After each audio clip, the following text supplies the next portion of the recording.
অন্তর্বর্তী সরকারের দায়িত্ব নেওয়ার পর থেকেই দ্রুত নির্বাচনের দাবিতে সরব বিএনপি।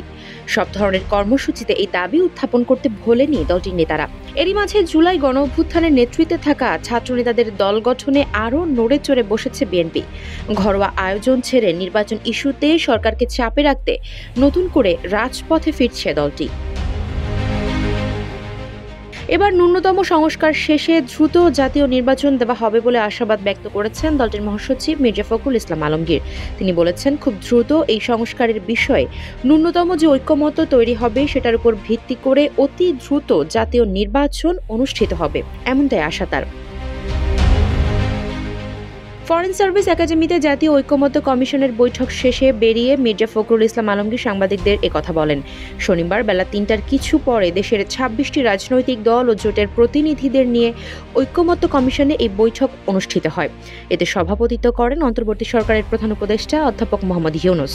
জাতীয় সংসদ নির্বাচন আগে হতে হবে বিএনপির এমন অবস্থানের কথা বৈঠকে আবারও তারা তুলে ধরেছেন। এ প্রসঙ্গে মির্জা ফখরুল ইসলাম আলমগীর জানান, তারা খুব পরিষ্কারভাবে বলেছেন জাতীয় নির্বাচন আগে হতে হবে, তারপর স্থানীয় সরকার নির্বাচন। রান্নায় আমার ভালোবাসা Jamuna gas stove. Jamuna gas stove, আধুনিক, নিরাপদ ও দীর্ঘস্থায়ী। এদিকে জামায়াতে ইসলামের সুর কিছুটা ভিন্ন। তারা বলছে, বর্তমানে দেশে যে পরিস্থিতি বিরাজমান, এই অবস্থায় যদি নির্বাচন হয় তাহলে এটা সুষ্ঠু হবে না। একটি জাতীয় দৈনিকে দেওয়া সাক্ষাৎকারে এমন মন্তব্য করেছেন বাংলাদেশ জামায়াতে ইসলামের আমির শফিকুর রহমান। তিনি জানান, জামায়াত সুনির্দিষ্ট কোনো তারিখ দেয়নি। গণমাধ্যমের সামনে এ ব্যাপারে বিভিন্ন সময় কথা হয়েছে। প্রধান উপদেষ্টা একটা আন্দাজ দিয়েছেন এবছরের ডিসেম্বরে অথবা আগামী বছরের প্রথমার্ধে। তারা এ ব্যাপারে বলেছেন, এটাকে অযৌক্তিক সময় মনে করছে না জামায়াত, এটা হতে পারে, তবে অবশ্যই সময় কাটানোর জন্য এ সময়টা নয়। যৌক্তিক সংস্কারের যে বিষয়, সংস্কার যদি এর আগেও শেষ হতে পারে, যে কোনো সময় নির্বাচন হলে জামায়াতের কোনো আপত্তি নেই। অন্যদিকে বৈষম্য বিরোধী ছাত্র আন্দোলন ও জাতীয় নাগরিক কমিটির উদ্যোগে আত্মপ্রকাশ করতে যাওয়া নতুন রাজনৈতিক দলের নাম চূড়ান্ত হতে পারে চলতি সপ্তাহে। আর এ মাসের শেষ সপ্তাহে দলটির আনুষ্ঠানিক আত্মপ্রকাশ ঘটতে যাচ্ছে। অন্তর্বর্তী সরকারের উপদেষ্টা পদ থেকে পদত্যাগ করে দলটির আহ্বায়ক হিসেবে দায়িত্ব নিতে যাচ্ছেন মোহাম্মদ নাহিদ ইসলাম।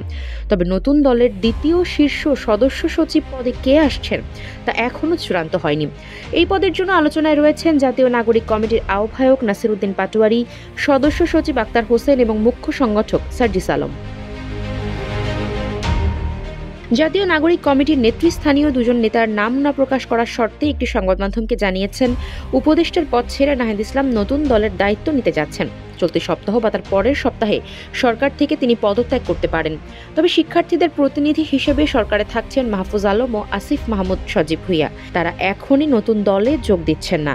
ছাত্রদের নতুন দল আত্মপ্রকাশ করলে জানা যাবে নির্বাচন নিয়ে ছাত্ররা কি ভাবছে আর কবেই বা নির্বাচন চায় তারা। আফসারা নাজ, নিউজ ডেস্ক, ইত্তেফাক।